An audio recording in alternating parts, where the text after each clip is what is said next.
Olá! Hoje a gente vai mergulhar, num material bem particular. Um relato pessoal, quase um diário mesmo, escrito pela Jill Valentine, lá em 22 de julho de 1998, em Raccoon City. É um olhar bem de dentro, sabe? Sobre aqueles eventos estranhos que estavam começando a tomar forma na cidade. Exatamente. E o contexto, assim, é crucial para a gente entender. Raccoon City tentava manter uma fachada de normalidade, né? Mas a sombra da Umbrella Corporation já pairava ali. Uhum. Coisas bem bizarras acontecendo. E essa fonte dá o ponto de vista de uma policial da STARS, da unidade de elite, que estava vivendo aquilo ali, na pele. É isso. E o nosso objetivo aqui é ir fundo nessas palavras, sabe?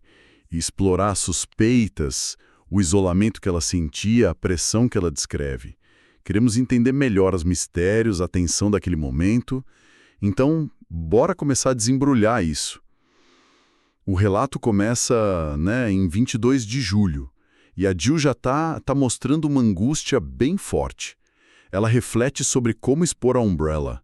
Menciona que pensou em contatar o FBI, mas, assim, o receio das consequências é muito claro. Sim, dá para sentir. Tem uma urgência quase desesperada ali. Washington precisa saber disso. Não podemos ser esquecidos, essa cidade. É um pedido de socorro bem no início de tudo. E é interessante notar a posição dela, de fragilidade naquele momento. Ela tinha acabado de ser transferida das Stars, né, para a patrulha de motocicleta, um rebaixamento claro. Pois é. Isso logo depois de um incidente muito suspeito no parque. Uma pessoa comete suicídio, mas antes ela mostrava uns sintomas estranhos quase, sabe? Inumanos. Nossa. E o detalhe mais sinistro, assim, aparece um carro blindado da Umbrella, filma tudo e vai embora. E os sintomas de zumbi da pessoa simplesmente somem do corpo depois da morte. Que coisa macabra. Totalmente. Isso só, joga mais lenha na fogueira da desconfiança da Jill. Com certeza. Ela até escreve, né? Se pergunta diretamente, será que eles fazem mais que isso lá no laboratório? A suspeita já tinha nome e endereço, Umbrella. E essa sensação de estar sozinha com isso permeia todo o começo do relato. Essa solidão aparece até lá na delegacia, no RPD.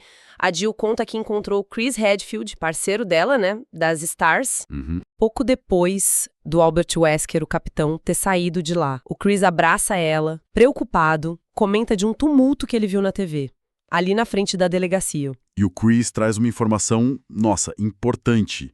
Muda a perspectiva sobre um incidente anterior, de 6 de setembro. Ah, sim. O que ele fala? Ele esclarece que foi ele quem atirou naquele dia, sabe? E não a Jill ou a colega Rebecca, como a imprensa estava noticiando e culpando a Jill. Que loucura, né? A culpa toda caindo nela. Exato. E a repercussão foi pesada. Ela escreve que o povo veio na delegacia pedir que você fosse responsabilizada. Ela teve que... Usar a entrada dos fundos, você disse antes? Isso, usar a entrada dos fundos para evitar o pessoal hostil. Imagina a pressão. Nossa, total. Essa culpa pública jogada nela, baseada em desinformação ou talvez até manipulação, né? Mostra a pressão absurda que ela já estava enfrentando. De todos os lados. Um isolamento forçado mesmo. O Chris ainda tenta animar ela um pouco. Diz que o Wesker estava furioso com o comando por terem deixado a Jill sozinha lá no incidente do parque. E que tinha prometido reintegrar ela na equipe Stars. Uma promessa do capitão. Uma promessa conveniente do Wesker, não acha? Vindo de alguém cujas ações são sempre, questionáveis para dizer o mínimo. Mesmo quando parecem de apoio. Verdade. Cria uma dinâmica bem complexa, né?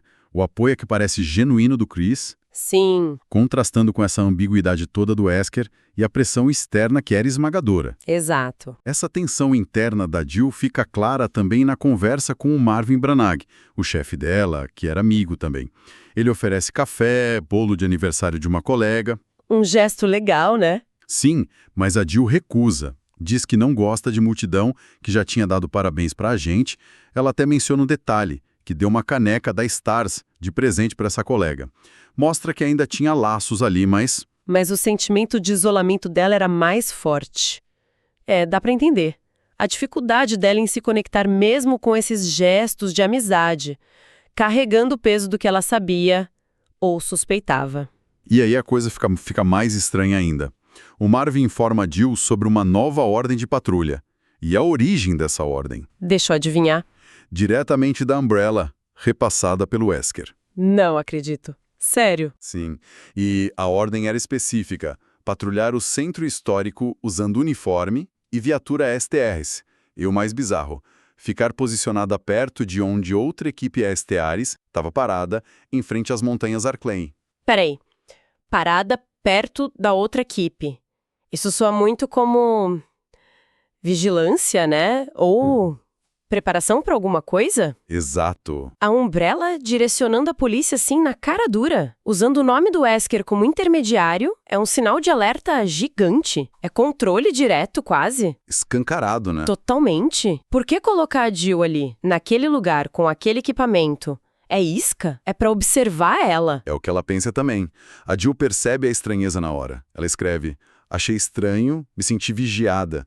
Mesmo com a justificativa oficial, que era por causa da especialidade dela em arrombamentos. Ah, claro, a desculpa perfeita. E o Marvin dizendo que o Wesker defendeu ela para voltar para as operações. A desconfiança dela no Wesker continua intacta. Ela até anota, né? Mas ele foi embora e nem falou comigo?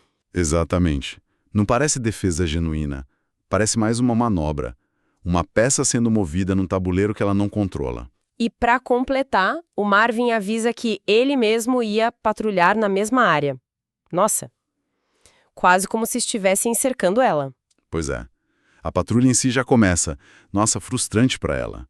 A Jill descreve a ordem de ficar parada do lado da viatura, sem poder sair do lugar, só recebendo e repassando o chamado pelo rádio. Que situação. Qualquer coisa que acontecesse na rua dela, ela tinha que pedir apoio e não podia intervir direto. Ela desabafa no diário. Policial engessado. Nunca vi isso. Uma impotência imposta, sabe? Essa ordem de policial engessado só reforça a sensação de controle externo, né? Ela não tá ali para policiar de verdade. Tá ali para cumprir um papel que outros determinaram. Possivelmente a Umbrella. E é nesse cenário que surge a tal ocorrência de vulto. Pessoas bloqueando a rua, com cartazes fora Umbrella. No começo, a Jill até concorda com a mensagem, mas o dever dela é liberar a via, né? Claro, faz parte do trabalho. Só que a situação escala muito rápido quando os manifestantes reconhecem ela. Ah, não. Os gritos começam, direcionados para ela. Olha, é aquela policial matadora, fora a Valentine, policial assassina, a hostilidade é palpável. E pessoal? Que ataque verbal brutal. A mesma multidão que talvez sofresse com a Umbrella, agora joga a raiva na policial que, ironicamente, também suspeita da corporação. A desinformação sobre o outro incidente transformou ela num alvo fácil demais. A Jill tenta manter a calma, dá ordens para liberarem a rua, mas o pessoal resiste. Ela percebe que a coisa pode sair do controle e toma uma decisão tática. Volta para a viatura com a parceira para buscar equipamento antimotim, capacetes, tonfa, gás. O procedimento padrão. Sim. E um detalhe crucial.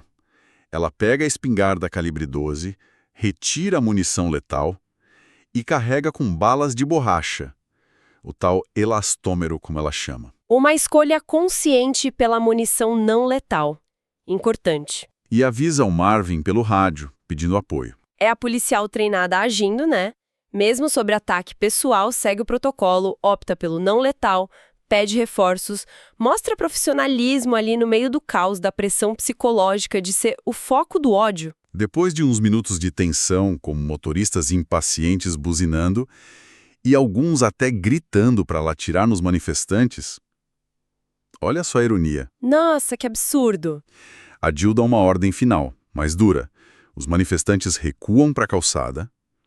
Parecia que a situação ia se acalmar, finalmente. Mas... sempre tem um mas, né? Sempre. Duas figuras permanecem imóveis no meio da rua. A parceira da Jill, talvez mais, inexperiente ou sem o histórico da Jill, se aproxima para mandar eles saírem. Aí, É aí que a Jill nota algo terrivelmente familiar e errado. Ela descreve pele cinza e olhos vermelhos. O reconhecimento é imediato, aterrorizante. Pensei na hora que eram aquelas coisas. as mesmas. As criaturas do parque. Meu Deus. A reação dela é instantânea. Um grito. Sai daí agora. Tarde demais. As criaturas avançam sobre a parceira. Não. Sem hesitar, a Jill levanta a espingarda e, pá, dispara a bala de borracha. Atinge a cabeça de uma das criaturas. Mesmo sendo de borracha, o impacto é descrito como fatal. A criatura cai e a Jill nota um cheiro horrível, de algo podre. A outra criatura ignora a Jill, se vira e ataca os manifestantes que estavam na calçada. A Jill saca a faca de combate dela e neutraliza essa segunda criatura bem rápido. Uma sequência brutal, mas necessária para proteger a parceira e os civis, né? A descrição do cheiro, da aparência podre, só reforça que aquilo não era normal. Não eram pessoas doentes, eram outra coisa. A parceira da Jill tá em choque, claro, tremendo sem entender nada. A Jill, apesar da adrenalina toda, tenta acalmar ela, tira o capacete dela. Enquanto isso, os manifestantes entram em pânico total e fogem. Mas a interpretação deles... Ah, já imagino. distorcida. Completamente. A Jill escreve, frustrada. Acharam que eu matei aquelas pessoas simplesmente. E aqui a percepção e a realidade entram em colapso total, né? O pânico, o medo, a imagem que já tinham dela de policial matadora faz a multidão ver a Jill como a agressora, não como quem defendeu. Ninguém parece ter notado a natureza das criaturas. Ou o ataque inicial à parceira dela. Ninguém. E a ironia que ela aponta é cruel. A mesma multidão que antes pedia para ela atirar, agora acusa ela por ter neutralizado uma ameaça real. É de doer. O Marvin e outros policiais chegam logo depois, isolam a área toda. A Jill percebe que, ali dentro do RPD, a ficha estava começando a cair, sabe? Havia uma consciência crescendo de que algo muito, muito esquisito estava acontecendo na cidade. E aí vem o fenômeno mais desconcertante de todos. Os corpos das criaturas abatidas começam a reverter. Como assim reverter? Voltam até a aparência humana normal, pele, olhos, tudo. A única exceção é a criatura que foi atingida na cabeça pela bala de borracha. Essa permaneceu cinza e podre. Caramba! A Jill até lamenta não ter usado a espingarda na outra também, porque aí teria mais uma prova física do estado alterado delas, entende? Entendo. Essa reversão, nossa, isso é um elemento chave. Como é que você prova a existência de uma ameaça biológica, ou seja lá o que for, se a evidência física se transforma? Se autocorrige depois da morte? Torna quase impossível documentar e expor a verdade. O corpo que não reverteu, por causa do trauma específico na cabeça, acaba sendo a única pista física mais duradoura. Mas ainda assim, uma anomalia difícil de explicar sem contexto. A chegada da imprensa só piora tudo para Jill. As câmeras focam nela, a cobertura é sensacionalista, negativa. O prato cheio para eles, infelizmente. Ela é pintada como a vilã da história. A opinião pública, que já estava hostil, se volta de vez contra o departamento. O impacto emocional nela é forte. Jill admite ter chorado escondida no banheiro da delegacia, pensando que não era para isso que tinha entrado na polícia. Dá para imaginar o desespero. Contudo, no meio disso tudo, ela também sente algo mudar dentro dela. Uma sensação de que essa provação toda, por mais terrível que seja, está fortalecendo o caráter dela. Uma resiliência surgindo ali. É. Ela menciona esperar por investigações da Corregedoria e do FBI, algo que ela até desejava, talvez vendo nisso a única chance de alguém investigar a fundo e trazer a verdade, mesmo que isso a colocasse sob mais escrutínio ainda. Esse desejo pela investigação externa, mesmo sendo perigoso para ela, mostra essa busca desesperada por validação, né? Por alguém que possa ver além das aparências e entender a ameaça real que ela enfrentou. A noite ainda não acabou para ela.